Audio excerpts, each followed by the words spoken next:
টানা ভারী বৃষ্টির কারণে দেশের বিভিন্ন জেলায় বন্যা পরিস্থিতির আরও অবনতি হয়েছে। কক্সবাজারে পানিবন্দী লাখো মানুষ, একই চিত্র বান্দরবানেও। চট্টগ্রামের বিস্তীর্ণ এলাকা এখনো পানির নিচে। সাতকানিয়া উপজেলাতে 4 লাখের বেশি মানুষ পানিবন্দী। দুর্গত এলাকায় তীব্র খাবার ও বিশুদ্ধ পানির সংকট দেখা দিয়েছে। পর্যাপ্ত ত্রাণ সহায়তা না পাওয়ায় অভিযোগ বানভাসীদের। এই পরিস্থিতি মোকাবেলায় কাজ করছে সেনাবাহিনী।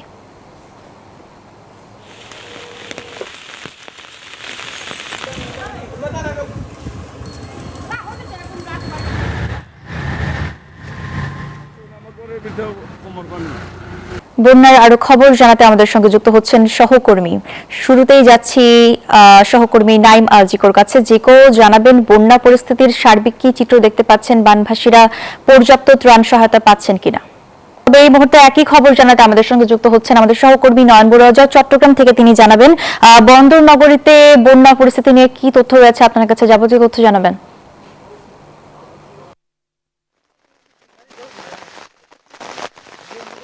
আপনি দেখতে পাচ্ছেন এখনো পর্যন্ত চট্টগ্রামের সাতকানিয়ায় কিন্তু আমরা দেখতে পাচ্ছি গতকালের চেয়ে পানি কম নিয়ে কিন্তু অনেক ঘরবাড়ি পানির নিচে থেকে গেছে। তো এখানে অনেক ঘরবাড়ি দেখতে পাচ্ছেন। তো এখানে দিশাহারা হয়ে কিন্তু তারা এখানে পার্শ্ববর্তী স্কুল যেখানে আশ্রয়কেন্দ্র খোলা হয়েছে সেই আশ্রয়কেন্দ্রে তারা অবস্থান নিচ্ছে বলে আমাদেরকে জানিয়েছেন। চারিদিকে এখনো পর্যন্ত ঘরের আশপাশে এখনো পানি, ঘরের ভেতরে পানি। তো কোনো কোনো জায়গায় আবার পানি নামতে শুরু করেছে, কোনো কোনো জায়গায় ঘর থেকে পানি নেমেছে, আবার বেশিরভাগ জায়গায় কিন্তু আমরা দেখতে পাচ্ছি পানি নামলেও কিন্তু ঘরের ভেতরে এখনো পানি থেকে গেছে। সড়কটি দেখতে পাচ্ছেন, তো সড়কের মধ্যেও কিন্তু এখনো হাঁটু পানি আমরা লক্ষ্য করছি। তো এখানে অসংখ্য ঘর বাড়ি আছে, তো সব ঘরে কিন্তু এই জায়গায় আমরা যেখানে আছি এই জায়গায় কিন্তু পানি রয়েছে। এই ঘরটি দেখলে আপনি বুঝতে পারছেন কেমন হতাশায় আছে এখানে এই ঘরের বাসিন্দা যারা আছেন। আমরা এখানে যারা বাসিন্দারা আছে আপনাদের সাথে একটু কথা বলার চেষ্টা করব। ঘরটা তো আপনার, আমরা আপনার সাথে একটু কথা বলতে যাচ্ছি। ঘরের ভেতরে তো এখনো পানি 6 ইঞ্চির মতো এখনো আছে পানি। 6 ইঞ্চির মতো পানি এখনো আছে বাসাতে। এখন আমরা পানি তো প্রথমে ছিল 1 ফুটের মতো। তখন আমরা ওই কেজি স্কুল, আমাদের পার্শ্ববর্তী কেজি স্কুলে আমরা অবস্থান করছি।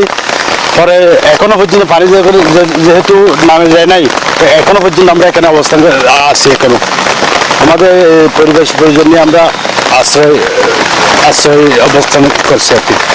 আচ্ছা, কতদিন ধরে আপনার আশ্রয়কেন্দ্রে? 3 দিন হয়েছে। 3 দিন যাবত। ঘরের ভেতরে আসবাবপত্র সবকিছু এখানে আছেই, সবগুলো পানি নিচে। হ্যাঁ, কোনো সহায়তা পেয়েছেন? না, কোনো সহায়তা নাই। 2023 সালে যেভাবে এখন এখানে যারা সাহায্য করতো, এখন এরকম কোনো আমি জানতে চাচ্ছি শুকনো কোনো খাবার পায় নাই। না, পায় নাই। এখন খাবার কেউ এখানে আমরা সুখে পড়ে নাই। গতকালকে এমপি সাহেব কিছু চাউল বিতরণ করছে, সুখে পড়ছে।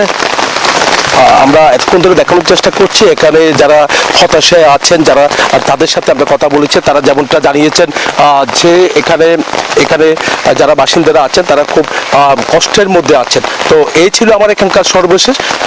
ফিরে যাবো স্টুডিওতে মেঘলার কাছে। জয়, আপনাকে ধন্যবাদ। দর্শক, এই মুহূর্তে আবারও আমরা সংযুক্ত হওয়ার চেষ্টা করব জিকোর সঙ্গে। জিকো, জানাবেন যে যেখানে রয়েছেন এখন বন্যা পরিস্থিতির তথ্য কি রয়েছে আপনার কাছে? সর্বশেষ পরিস্থিতি সম্পর্কে জানাবেন।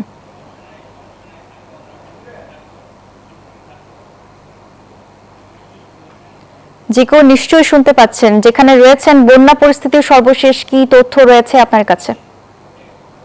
এলাকায় মেঘলা, যেমনটি বলছিলাম কিছুক্ষণ আগে, আমি রয়েছি ঈদগাহ এলাকার, কক্সবাজারের ঈদগাহ এলাকার নাপিতখালীতে, এবং এই জায়গাটি কিন্তু কিছুদিন আগে আমরা দেখিয়েছিলাম যে পুরোপুরি পানির নিচে তলিয়ে গিয়েছিল। তবে এখন কিন্তু এখানে বন্যা পরিস্থিতি আমরা লক্ষ্য করছি যে অনেকটাই উন্নতির দিকে। এইখানে যে জায়গাগুলো ছিল এবং রাস্তাঘাটগুলো ছিল পুরোপুরি কিন্তু পানির নিচে তলিয়েছিল। তবে এখন পানি নেমে এখানে হলো যান চলাচলের উপযোগী হয়ে উঠেছে। এখানে মানুষের যে দুর্বিষহ জীবনযাত্রা ছিল সেখান থেকে কিন্তু মানুষজন অনেকটাই বেরিয়ে এসেছেন, এবং তারা হলো এখান থেকে বেশ কিছুটা হলো স্বস্তি ফিরেছে এখানকার জনজীবনে। তবে এখানকার যারা মানুষ রয়েছেন, এখানে যেই দূর দূরান্তে পাহাড়গুলো রয়েছে, পাহাড়ে যে সমস্ত মানুষ বসবাস করে তাদের অবস্থা কিন্তু এখন পর্যন্ত বন্যা পরবর্তী যেই সংকটগুলো থাকে সেগুলো কিন্তু এখন তারা পোহাচ্ছেন। অর্থাৎ খাদ্য পানির পরিষ্কার খাদ্য পানির অসুবিধার কারণে কিন্তু শিশুরা যারা রয়েছে তাদের কিন্তু নানা ধরনের অসুখে তারা ভুগছেন। এছাড়াও তাদের যারা ঘর বাড়ি এগুলো ডুবে গিয়েছিল সেগুলোর অবস্থাও কিন্তু বর্তমানে অনেক খারাপ এবং সেখান থেকে উতরে আসতে তাদের হলো কিছুটা সময় লাগবে।